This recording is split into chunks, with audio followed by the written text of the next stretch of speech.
Lena sat down in the snow, her breath coming in panicked gasps. David and Jake stood paralyzed, staring at Katie's frozen form. I grabbed our guide by the shoulders, turning him to face me. "What the fuck, Leaf?" I shouted. "How did this happen? What the hell is going on?" Leaf looked at me, his face like a carven rock, but I could see a gleam of fear in his eyes.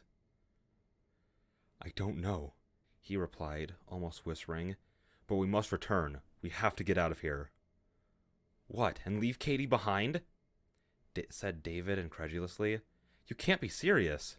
"There is nothing we can do for her. She is dead. We have no pickaxes to dig her out. And even if we did, what would we do then?" Leaf was somehow remaining calm. "We need to return. Whatever is happening out here, we must escape it. We must go back to the Hercules Inlet." "What is happening here?" yelled Jake, his anger flaring up. What did that to Katie?" Leaf looked at him. "I don't know," he said finally. "I am as scared as you, Jake. But if we wish to survive, you have to listen to me. We have to turn back now." A shocked silence fell on our group. Slowly we picked ourselves up and headed back to camp. David stayed the longest, looking down at Katie's frozen form through the ice. I put my arm around him and led him away. As we packed up and prepared to leave, my eyes kept returning to that damned stone circle. It seemed even closer than before, mocking us, threatening us. We set out in mournful silence. The weather, fair for the last 3 days, was taking a turn for the worse. Snow and wind began gaining in strength. Finally, Leaf stopped the group. "We must set up camp before the conditions worsen," he announced. We set about the task. As we worked, Leaf continued talking. "We have to maintain a watch in the night. I will begin, and after an hour and a half, I will wake up Jake, and so on. This way, we will not be vulnerable while the others sleep." "What are we guarding against?" said David, his voice low. "I thought this place was abandoned." "Antarctica has never truly been settled, no," Leaf replied. "Only scientists and tourists come here, I believe. During World War II, the Germans briefly established a base on the coast, but that is all." I couldn't help but notice he had cleverly evaded David's question. We erected our tents in dejected silence, everyone occupied with their own morbid imaginations and fears. As I settled in to rest, I could hear Leaf's footsteps outside the tent as he paced back and forth, keeping watch. My guard duty was not up for another 3 hours. I lay, thinking about Katie, forever where we found her, frozen in the ground. I couldn't get her face out of my mind. At least she had died in her sleep. Eventually, I fell into a slumber from pure exhaustion. I woke sometime later. I could tell it had been far longer than 3 hours. I was feeling far too rested for it to have been such a short time. Climbing out of the tent, I saw a Leaf. He was sitting in the center of camp with his back to me and his hood up. "Leaf? Everything all right?" I said. No answer. My heart began beating harder. "Leaf?" I called out again, praying for an answer. He remained silent. Slowly I walked over to his sitting form. He didn't move an inch. I put a hand on his shoulder and turned him around. The others ran out of their tents as my screams tore them away from their slumber. They found me, standing above what I thought was our guide. Except it wasn't. It was Leaf's clothes, filled with snow and shaped into the outline of a man. From the hood, a smooth globe of packed snow and ice started outwards. Stared outwards. Shit, oh fuck, oh," shouted Lena, turning away from the figure. David was staring at it, completely motionless. It was Jake who woke us from our horrified trance. "Guys, look." We stared at where he was pointing. Of course. A stone circle, this time to the east. David ran to the edge of the camp and screamed towards it. "What do you want?" he yelled. "What do you want from us?" I rushed over to him, Lena behind me. We put our hands around him and gently led him back to the camp. "We have to keep moving," Jake said firmly, assuming command through force of will. Hercules Inlet is only 2 days away. We can't stay here. What difference does it make? Mumbled David. We have to keep moving, repeated Jake, his voice firm. We won't achieve anything by staying here. We broke camp and set out. David was visibly lagging behind, his eyes blank. He was in shock. I took turns with Lena, the two of us making sure he kept moving, and trying to take his mind off the situation with conversation. While Lena was in the back of our group with him, I went next to Jake. David's falling apart, man, I whispered to him. I don't know how long he'll hold it together, or what we'll do if he collapses. Jake looked at me. I could see the resolve in his eyes, so barely holding him together. In that brief moment, I truly admired his willpower. It's 2 days of Hercules Inlet, he said. If we keep moving, we'll make it there. David will keep it together. He'll have to. And if he doesn't? We'll think of something. No one gets left behind. Jake turned and pressed onwards, our conversation clearly at an end. We pushed on. The loathsome stone circle had now abandoned all rules of logic and space. It moved seemingly randomly, always on the horizon, but never shifting in a consistent way with our movement. I grew to hate the sight of it. Somehow, I had no doubt it was connected to everything that had happened to our group. By the time we stopped to make camp, David had recovered somewhat. He was still distant and brooding, but I hoped he would be alright for the time being. We quickly agreed that there was no point in standing guard over the camp. Whatever had happened to Leaf, it had happened while he was on watch, and he hadn't even managed to raise the alarm. We had a strange, naive sense of security while we stayed in our tents, like children hiding under their blankets at night. Even so, falling asleep was hard. The ever-present terror and foreboding, the fear of being taken next. It was hours until exhaustion finally put me to sleep. I dreamed that night, a horrible nightmare. Someone was opening the front of my tent. I lay in terror, holding my breath.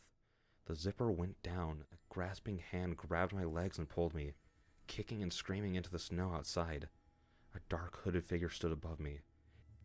It reached down with gloved hands, going for my neck. I flailed wildly about, searching for a weapon, my hand tightened around a skiing stick lying in the snow. I lashed forward, driving it like a spear into the figure's throat. Blood spouted out. It gurgled horribly. I woke. I could immediately tell that something had happened in the night. Lena was crying outside, low, heaving sobs. Jake was comforting her.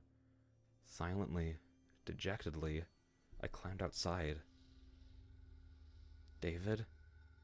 Jake nodded grimly. Gone from his tent. Footprints? Yes. Where do they lead? Instead of answering, Jake pointed, gesturing behind me. I knew what I would see, but cursed loudly anyway when I saw the damn circle of stones in the distance behind me. It was a lot closer than before, about a mile away.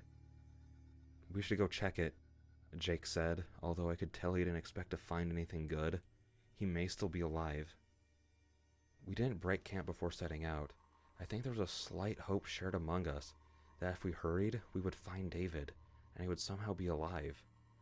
As we approached the circle, we could see something was lying on a central slab. I gestured to Jake and Lena to wait. Stay here, I'll check it out. They didn't argue. I walked into the circle cautiously and approached the central slab. I almost vomited when I saw what was on it. David, covered in blood. It was running away through the 4 grooves on it, a frozen trickle leading to the 4 corners of the stone on which he lay. His throat was speared through with a ski stick. My ski stick. I retched, gasping for air. I couldn't have done this. I had been sleeping. Had I?